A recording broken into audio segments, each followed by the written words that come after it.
रानी चींटी ने जोर से छोटे सोनू के पैर में काट लिया। सोनू की चीख निकल गई। उसने रानी चींटी को अपनी हथेली पर उठाया और अपने मुंह के करीब ले जाकर बोला, तूने मुझे काटा, अब मैं भी तुझे काटूंगा। सोनू के बड़े बड़े दांत देख के रानी चीख पड़ी। वह बोली, नहीं, तुम मुझे मत काटना। तुम इंसान हो और मैं एक छोटी सी चींटी। तुम्हारे दांत कितने बड़े हैं, मेरी तो जान ही निकल जाएगी। तब तुमने मुझे क्यों काटा? सोनू ने गुस्से से दांत पीसते हुए पूछा। रानी बोली, तुम्हारा पैर मुझ पर पड़ गया था। मैं दर्द से बिलबिला गई और तुम्हें काट ली। सोनू बोला, ये मेरा घर है, मेरे घर में क्या कर रही हो? रानी ने कहा, बारिश का मौसम शुरू हो गया है, बाहर बारिश हो रही है, हमें कुछ दिन रहने दो अपने घर में। सोनू बोला, मेरा घर कोई धर्मशाला है जो तुम्हें यूं ही मुफ्त में रहने दूं? रानी बोली, तब तुम्हारे घर में रहने के लिए मुझे क्या करना होगा? सोनू बोला, कुछ ज्यादा नहीं, बस एक चॉकलेट ला दो। रानी ने कहा, मैं कहां से चॉकलेट लाऊं? अपनी मम्मी से कहो। सोनू ने कहा, मम्मी चॉकलेट खाने पर मुझे डांटती हैं, उनसे कहना बेकार है।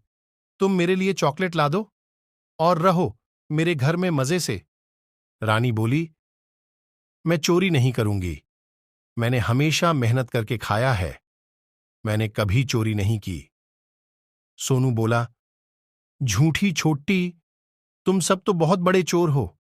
चोरी से घर में रखे खाने की चीजों में घुसकर छट कर जाती हो और कहती हो कि हम बड़े ईमानदार हैं। रानी ने कहा, मैं जंगल की चींटी हूं, मुझे चोरी करना नहीं आता। मैं तो बड़ी दूर से बस बारिश का मौसम बिताने यहां आई हूं। सोनू बोला, तब भूल जाओ मेरा घर। अगर तुम मेरे लिए एक चॉकलेट भी नहीं ला सकती तो तुम मेरे घर में नहीं रह सकती। चलो निकलो। रानी बोली, ठीक है, मैं इस घर से चली जाती हूं। तभी उसकी एक साथी चींटी आकर धीरे से बोली, दिमाग खराब हो गया है क्या तुम्हारा? बारिश के मौसम में कहां जाओगी? देखो तो कितना अच्छा घर है। चलो एक चॉकलेट लाकर इसे दे देते हैं और यहीं मजे से रहते हैं।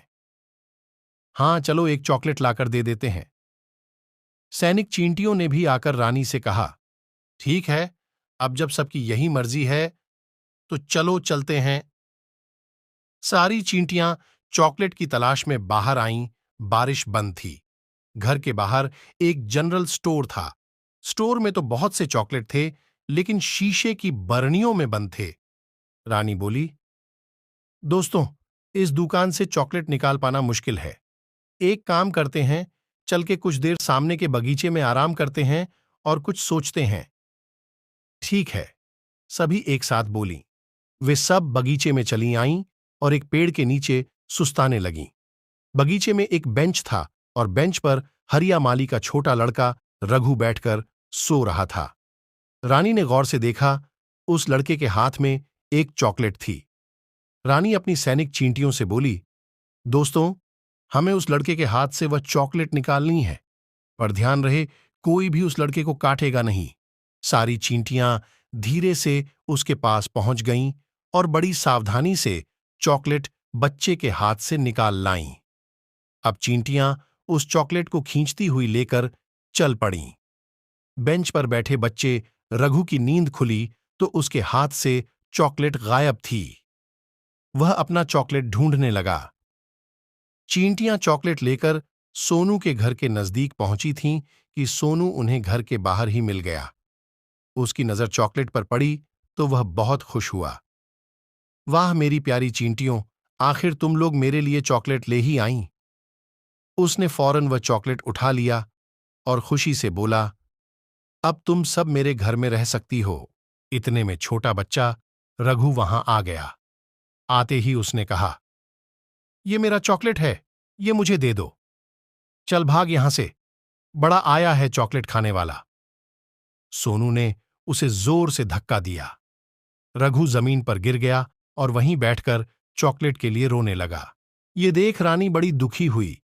वह सोनू से बोली, तुम बहुत बुरे हो, तुम्हारी बातों में आकर हमसे गंदा काम हो गया। आज हमारी वजह से यह मासूम बच्चा रो रहा है। तुम्हारे जैसे बुरे बच्चे के घर में हमें नहीं रहना। चलो दोस्तों, हम कहीं और चलते हैं। और देखते ही देखते सारी चींटियां गायब हो गईं। जब चींटियां नाराज होकर चली गईं, तब सोनू को महसूस हुआ कि सचमुच वह बहुत बुरा है। उससे बड़ा बुरा काम हो गया। उसे अपने की पर पछतावा होने लगा। उसने रोते हुए रघु को उठाया, उसकी चॉकलेट उसे वापस दी और उससे क्षमा मांगी। मुझे माफ कर दो, और ज्यादा चॉकलेट मत खाया करो, दांत खराब हो जाएंगे। रघु चॉकलेट पाकर खुशी खुशी बगीचे में लौट गया। रात को सोनू सो रहा था, तभी उसे लगा जैसे उसकी हथेली पर कुछ रेंग रहा है। उसकी नींद खुल गई। उसने देखा वह रानी चींटी थी। उसे देखकर सोनू बहुत खुश हुआ। तुम आ गई, रानी हंसती हुई बोली। सोचा, अब तुम सुधर गए हो तो तुम्हारे ही घर चलते हैं। ऐसा अच्छा घर और कहां है।